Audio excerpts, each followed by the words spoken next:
Mir sir, good morning. बहुत बहुत स्वागत है आपका। धन्यवाद हमें समय देने के लिए। सबसे पहले शुरुआत सर बजट की उम्मीदों से की जाए। नई सरकार का पहला बजट, लोग बहुत जानना समझना चाहते हैं कि 2 टर्म के बाद थोड़ी मिली जुली सी सरकार बनी है जहां बीजेपी की क्लियर मेजोरिटी नहीं है। तो क्या ये एक मजबूत बजट होगा या थोड़ा मजबूर बजट होगा कि कोलिएशन का, सीटें कम मिलने का, इन सब का ध्यान रखते हुए कुछ पॉपुलिस्ट मेजर होंगे, या मजबूत रिफॉर्म्स वाला बजट होगा? आपका क्या अनुमान है? नमस्कार Anil ji. Always a pleasure to be on your show. इसमें देखिए, बजट में अच्छी चीज ये है कि अब हमारी टैक्स सिस्टम जो है, डायरेक्ट और इनडायरेक्ट टैक्स की जो सिस्टम है, वो काफी हद तक स्ट्रीमलाइन हो चुकी है। तो बजट से बहुत कुछ बिग बैंग एक्सपेक्ट करना भी वाजिब नहीं है, क्योंकि ज्यादा ट्वीकिंग की, ज्यादा छोटे मोटे चेंजेस की जरूरत नहीं पड़ रही है हर साल। जो पहले हम देखते थे ना कि एक एक आइटम पे एक्साइज कितना बढ़ाया, कितना घटाया, ये किया वो किया, वो सब काफी कुछ स्ट्रीमलाइन हो चुका है। इनडायरेक्ट टैक्सेस देखें तो जीएसटी काउंसिल डिसाइड करता है, तो उसमें बजट में तो कुछ ज्यादा मेजर चेंजेस होते नहीं है। और डायरेक्ट टैक्सेस में भी हमने काफी हद तक सिंप्लीफाई कर दिया है। तो from the tax point of view मुझे नहीं लगता ऐसा कोई मेजर उथल पुथल होने की हमें उम्मीद होनी चाहिए। इंपॉर्टेंट ये रहेगा कि जो गवर्नमेंट के इनिशिएटिव्स हैं, खास करके जो पीएलआई स्कीम्स हैं, सेक्टर्स रहे हैं जैसे कि railway, infrastructure, defence, PLI schemes जो इतनी सारी इंट्रोड्यूस करी है, वो स्कीम्स कितने नए सेक्टर्स को ज्यादा एक्सपैंड करेंगे, नए सेक्टर्स उसमें लाएंगे। पीएलआई स्कीम का जो आउटले है वो बढ़ाएंगे कि नहीं। जो गवर्नमेंट की जो फेवरेट स्कीम्स थी, जैसे कि गैस देना, प्रधानमंत्री आवास योजना, जो नल से जल स्कीम है, वो जो सारी स्कीम्स है, एजुकेशन हेल्थ वाली जो है, उसमें एलोकेशन कितना बढ़ता है, वो आई थिंक इंपॉर्टेंट रहेगा। बट टैक्स स्ट्रक्चर में मुझे नहीं लगता है कोई मेजर उथल पुथल होने की उम्मीद नहीं है। दूसरी बात यह है कि हमें याद होगा कि आरबीआई का जो डिविडेंड था, वो उम्मीद से काफी ज्यादा डिक्लेयर किया था आरबीआई ने। तो गवर्नमेंट को स्पेंड करने की थोड़ी जगह बच गई है, एक्स्ट्रा स्पेंडिंग। और जिस तरह से इलेक्शन के रिजल्ट हमने देखे हैं, और स्टेट्स में भी हमने जो इस तरह से हमने लास्ट पिछले 2-3 स्टेट्स में देखा है कि एक थोड़ी सी, मैं कहूंगा कि पॉपुलिस्ट टिंट आई है, जहां पे जो वीक सेगमेंट्स हैं उसमें काफी स्ट्रेस है, तो वहां पे सपोर्ट देने की उम्मीद है। तो मेरे ख्याल से ये आरबीआई का जो डिविडेंड एक्स्ट्रा आया है, तो वो शायद ये वीकर सेक्शंस के लिए यूज कर सकते हैं। तो वो भी एक इंपॉर्टेंट पॉइंट है ऑब्जर्व करने के लिए। ओके, तो ये है आपके लिए बजट से उम्मीद है। थोड़ा बाजार के लिहाज से भी मिहिर सर आपसे जानना चाहता हूँ। कुछ लोग अंदाजा लगा रहे हैं कि कैपिटल गेन टैक्स के स्ट्रक्चर में बदलाव हो, एसटीटी की दरों को लेकर हर बजट में हम बातें सुनते ही हैं। लेकिन इस बार नया और चल रहा है कि ऑप्शंस की ट्रेडिंग में जो अनाप शनाप बढ़ोतरी हो रही है, उस पर कहीं थोड़ा टैक्स वैक्स बढ़ा दिया जाए। क्या कुछ हो सकता है और इसका क्या असर पड़ सकता है बाजार पर? देखिए, मुझे अगेन वेरी क्लियरली ये एक कंसर्न एरिया तो है ही। हमने काफी स्टेटमेंट भी देखे हैं फाइनेंस मिनिस्टर की ओर से और सेबी की ओर से भी। तो उसमें ये एक फोकस एरिया तो है ही। बट अगेन जो भी होगा, मेरे ख्याल से ग्रेजुअली होगा, कोई ऐसा डिसरप्टिव तरीके से नहीं होगा कि बाजार में कुछ ज्यादा उथल पुथल हो जाए। Because I am sure everybody understands कि जब एक चीज बहुत बड़ी हो जाती है, तो उसको कंट्रोल करने के लिए भी मेजर्ड तरीके से होना चाहिए। एक बिग बैंग या तो कोई बड़ी एक साथ स्टेप ले, ऐसा नहीं लग रहा है।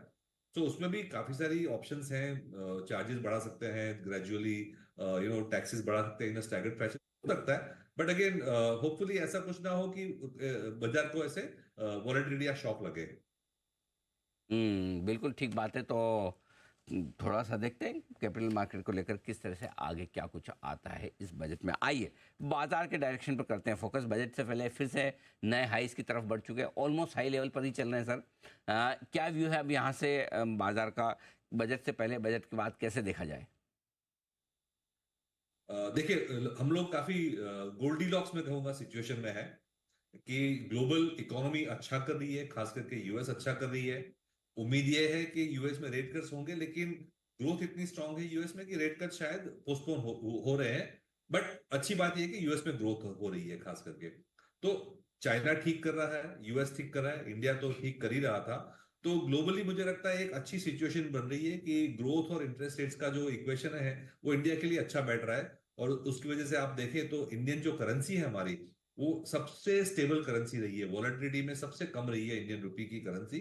ग्लोबल बॉन्ड फ्लोज भी आ रहे हैं अब इंडिया में, जब से जून में जो बॉन्ड फंड ग्लोबल इंडेक्स जो है, ग्लोबल बॉन्ड इंडेक्स, उसमें इंडिया का भी समावेश हुआ पहली बार के लिए।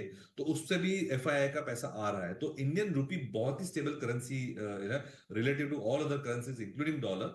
तो उसकी वजह से जिस तरह के हमारे इंटरेस्ट रेट्स हैं, तो एक इंडिया अट्रैक्टिव डेस्टिनेशन बन रहा है इक्विटी के लिए भी और फिक्स्ड इनकम के। जब तक बजट है तब तक तो उम्मीद रहती है, तो एक बिल्डअप रहता ही है। तो मेरे ख्याल से बाजार का सिचुएशन अभी मेरे ख्याल से I would say stable to positive है। ओनली एक कंसर्न ये है कि काफी सारे जो स्टॉक्स है, खास करके जो कम फ्लोटिंग स्टॉक वाले हैं, जो जहाँ पे ओनरशिप प्रोमोटर्स की या गवर्नमेंट की ज्यादा है, वहां पे मैं देख रहा हूँ काफी वॉल्यूम्स हो रहे हैं और वहां पे शेयर प्राइसेस भी बहुत शार्पली मूव कर रहे हैं। तो वो एक थोड़े कंसर्न एरियाज हैं का, क्योंकि ये सेक्टर्स तो पॉजिटिव है, लेकिन शायद वैल्यूएशंस में लोग ओवरबोर्ड जा रहे हैं। तो वहां पे थोड़ा कॉशियस रहना चाहिए। लेकिन ओवरऑल हम मार्केट्स के हम अर्निंग्स देखें, मार्केट्स की जो प्रॉफिट ग्रोथ देखें, वैल्यूएशंस देखें, तो इक्वेशन अभी भी ओवरऑल ठीक है। बिल्कुल ठीक बात है। जहां वैल्यूएशन ज़्यादा महंगे, स्टॉक ज़्यादा भागे, और भागने की वजह अगर ये है कि उनमें फ्लोटिंग स्टॉक कम है और इसी वजह से ज़्यादा भागे, तो वहां रहे सावधान। बाकी ओवरऑल मार्केट है ठीक। तो ऐसे में मेरे साथ ज़रा समझाएं, इस वक्त कहाँ कंफर्ट है पैसा लगाने के लिए? आपके तो फंड में हर रोज़ नया पैसा आता ही है, इन्वेस्टर्स भरोसा करके डालते ही, एप्लीकेशन भी आ रही हैं। कहाँ लगा रहे हैं आप?